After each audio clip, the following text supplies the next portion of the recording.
আজকে নিয়ে এসেছি খুবই লোভনীয় একটি রেসিপি, আর এটি হচ্ছে চানা মশলা। অনেকটা চটপটির মতন, তবে চটপটির স্বাদকে ভুলিয়ে দিবে এই চানা মশলা। তৈরি করতেও খুবই সহজ। তো চলে যাই মূল রেসিপিতে। তো প্রথমে আমি কিছু গোটা মশলা নিয়ে নিলাম 1 চা চামচ আস্ত সাদা গোলমরিচ, 1 চা চামচ গোটা ধনিয়া, 1 চা চামচ শাহি জিরা, 1 চা চামচ গুয়া মুড়ি এবং 1 চা চামচ গোটা জিরে, একটি তেজপাতা ছিঁড়ে নিয়েছি, আর নিয়েছি 2টি শুকনো মরিচ। তো এই মশলাগুলো এখন আমি টেলে নিব। লো হিটে ধীরে ধীরে মশলাগুলো টেলে নিব। আর মশলাগুলো টালা হয়ে গেলে ঠান্ডা করে এরপরে আমি গুঁড়ো করে নিব। এবার নিলাম ডাবলি। এই ডাবলিটা কোটার মধ্যে, আর এটা সেদ্ধ করাই থাকে। তো ঝটপট এই চানা মশলা তৈরি করার জন্য আমি সিদ্ধ করাই ডাবলিটা নিলাম। আপনার কাছে যদি এটা না থাকে তবে কাঁচা ডাবলি নিয়ে নেবেন, আর সেটা পানিতে ভিজিয়ে এরপরে শুধু লবণ দিয়ে সেদ্ধ করে নেবেন। তো এই কোটার ডাবলিগুলো আমি ঢেলে নিলাম। তো এখন ঠান্ডা পানি দিয়ে আমি 2-3 বার ধুয়ে নিব এবং পানি ঝরিয়ে নিব। এবার চুলায় একটি পাত্র বসিয়ে দিলাম, আর এর মধ্যে দিয়ে দিলাম 4-5 টেবিলের মতন রান্নার তেল। তো এই তেলের মধ্যে এখন দিয়ে দিচ্ছি আলুগুলো আমি ছোট ছোট কিউব করে কেটে নিয়েছি এবং পানি দিয়ে ধুয়ে পানিটা ঝরিয়ে নিয়েছি।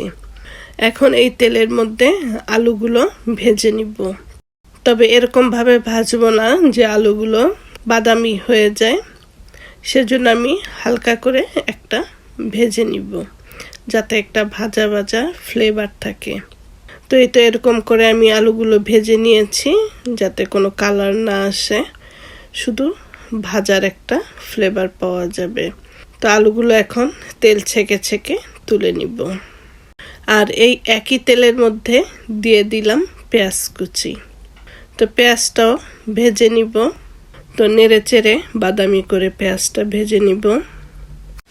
তো পেঁয়াজটা ভাজা হয়ে গেলে এর মধ্যে দিয়ে দিব 1 চা চামচ আদা বাটা এবং 1 চা চামচ রসুন বাটা। পেঁয়াজের সাথে নেড়ে চেড়ে আদা রসুনটা একটু কষিয়ে নিব, যাতে আদা রসুনের কাঁচা গন্ধটা চলে যায়।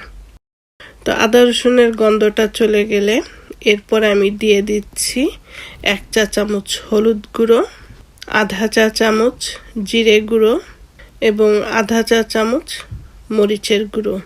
ঝালটা যে যেরকম খাবেন সেই অনুযায়ী দিয়ে নেবেন।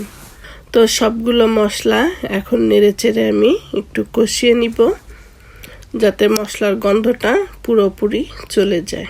তো মশলার গন্ধটা প্রায় চলে গেছে। এই পর্যায়ে আমি দিয়ে দিচ্ছি একটি দই। তো আমি এরকম একটি দই নিয়েছি। আপনি যে কোনো দই দিলেই চলবে, তবে দইটা টক দই হতে হবে। তো দইটা দেওয়ার পরে এরপরে দিয়ে দিব ভাজা মশলাগুলো যে গুঁড়ো করে রেখেছিলাম, সেই মশলার থেকে অর্ধেকটা মশলা এর মধ্যে দিয়ে দিব। আর দিয়ে দিচ্ছি সামান্য একটু পানিটা দিয়ে মশলাটা কষিয়ে নিব। 2-3 মিনিটের মতন কষালেই হয়ে যাবে।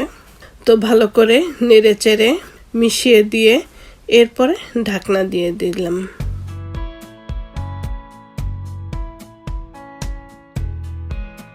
তো এই পর্যায়ে মশলাটা কষানো হয়ে গেছে।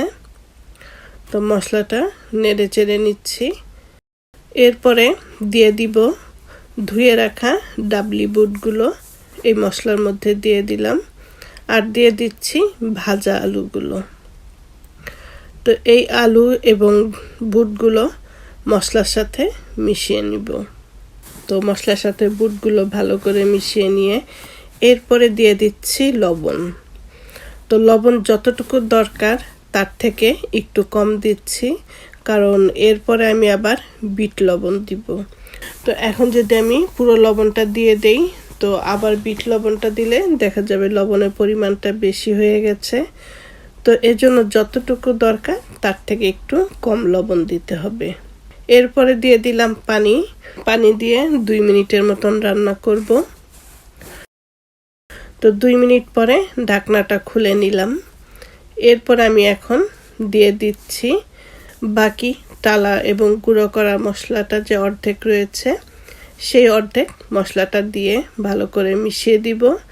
মিশিয়ে দিয়ে আবার ঢেকে দিলাম। ঢেকে আরও 3 মিনিটের মতন রান্না করে নিব।